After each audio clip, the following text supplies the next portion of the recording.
Hey boss, I have some questions. What is a Zero Trust architecture? Zero Trust Architecture. Zero Trust Architecture is a strategic initiative designed to protect digital environments and prevent successful data breaches. The principle rooted in an organization's network architecture is never trust, always verify. Is it different from the traditional security models? Well, of course. Before, the traditional security models had an outdated assumption that everything inside the organization's network should be trusted, all users can act responsibly, can be trusted, and there is no possibility of a user's identity to be compromised. This strategy recognizes trust as a weakness, and it is a vulnerability that can be exploited. Anyone can move laterally and have access to whatever data they are not limited to. Boss, how do you deploy the Zero Trust architecture? Zero Trust can be built alongside the existing architecture, so it does not require the organization to start from scratch. The first step is to identify the product surface. Next step is to map transaction flow. The way the traffic moves across the network determines how it would be protected.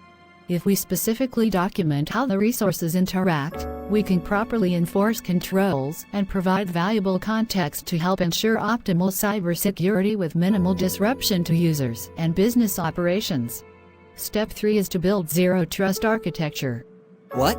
We have to build it at the third step.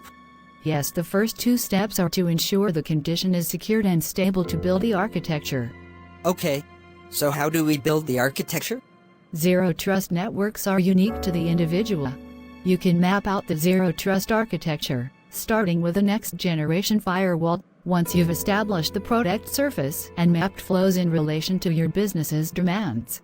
The next step is to create Zero Trust security policy to determine access once the network has been established.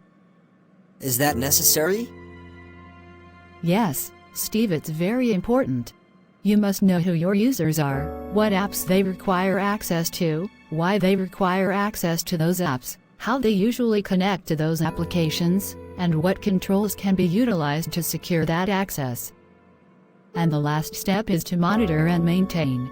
You must review all logs, internal and external. Layer 7 should be according to operational aspects of Zero Trust. Since Zero Trust is an iterative process, inspecting and logging all traffic will provide valuable insights into how to improve the network over time.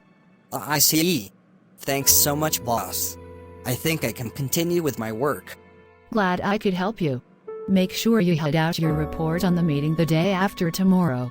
Okie dokie, boss. Hey Steve, I heard that you went to CBOS yesterday.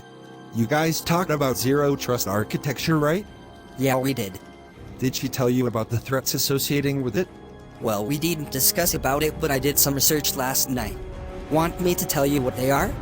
If it's not much to ask, by all means. The first threat is that unapproved changes can easily occur if there are unauthorized entity access. This can disrupt the enterprise operations. Another threat is DDoS attacker network disruption, where the attacker does disruption on the components governing the architecture. This reminds me about another threat. I think it's due to hosting that became cloud-based. This could cause inaccessibility of the components to the architecture. Exactly. Where did you heard that from? Boss had mentioned it somewhere in her old reports. Another threat is stolen credentials or insider threats. Accounts with access policies around target resources will be prone to attacks. Attackers will obtain the credentials by phishing, social engineering, and a combination of attacks. You seem to be having fun explaining to me about this point. The risks can be reduced by accessing authorization to access particular resources and contextual trust algorithm, which is able to detect and respond to attack quickly. Don't be like that, Mr. Hesh. Ha ha ha ha ha. Nothing to be worried about. Ha ha ha ha. Okay, Mr. Hesh. Thanks for the explanation. No problem.